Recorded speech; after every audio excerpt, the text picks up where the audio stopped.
All right, everyone. So we built a salary cap team for 98 overall Michael Jordan. You can get him through the event. And this was a challenge I wanted to do in a way because I was like, all right, can we put a really good salary cap team together? I decided Boozer was going to be our other big name to pair with him because of Boozer's ability to shoot. First shot of the game, not necessarily what we wanted from Jordan. And this is one of the problems I'm having with this card. And it's 100% a me problem. But I just can't get his jump shot down a lot of the time. I release it way too soon. But the second one, a little step back, got a guy going, perfect. Then you see Jordan's ability to pass.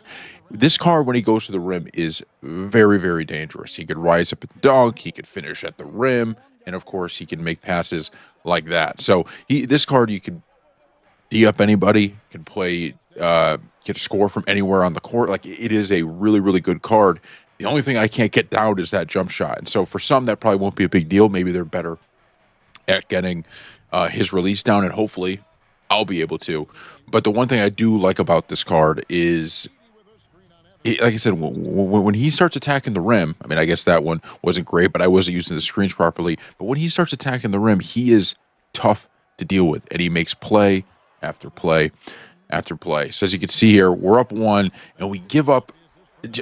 Sometimes these screens, the AI, they get an off-ball screen, give up a wide open three. Just not what you want to see. But here we go, right to the rim.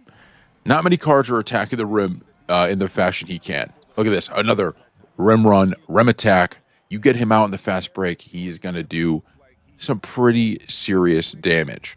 Now it's 11-9.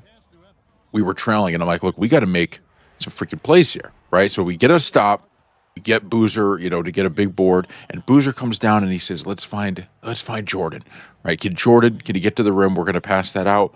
But of course, at some point, I think the ball gets back to Jordan with the shot clock winding down. And what does he do?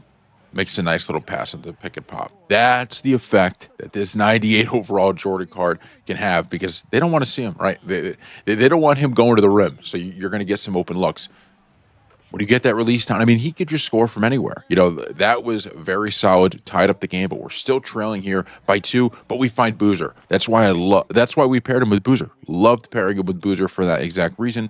We're back up 1. We're trailing by 1 again with Jordan, but again, 4-3. The problem was, I mean, actually, the best thing that happened was us missing that first 3 because we were locked in on that release for really the rest of the game. But there you go. Looking at Boozer, kick out. We're now up 2. Boozer again, a huge block out to Jordan. And what does he do? Of course, he goes right to the rim. I told you, this guy, when he gets out in the fast break, when he's going to the rim, that's where you want him, right? That's where you want him. Although we have hit a bunch of threes in this game as well. Another off ball screen, but we get lucky with a miss. But then Wilson comes in and just dunks it on us. Not necessarily what we wanted. Now we're up 4, and I was looking, all right, let's get the ball out. But Boozer, he's unbelievable. I mean, I can't even give that credit to Jordan. That was just an unbelievable shot. Probably shouldn't have taken that shot. An unbelievable shot by Boozer. We're now up 4.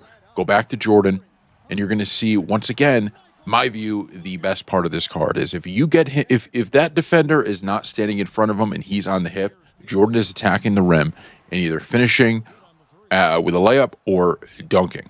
That's just how it's going to go.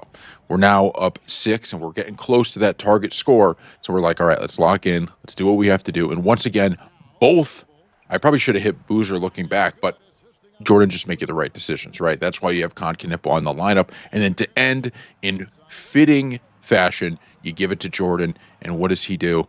He goes off the screen, and he goes right to the rim for the game-winning finish. It's a pretty good card overall. It is a pretty good card overall. I think it's well worth,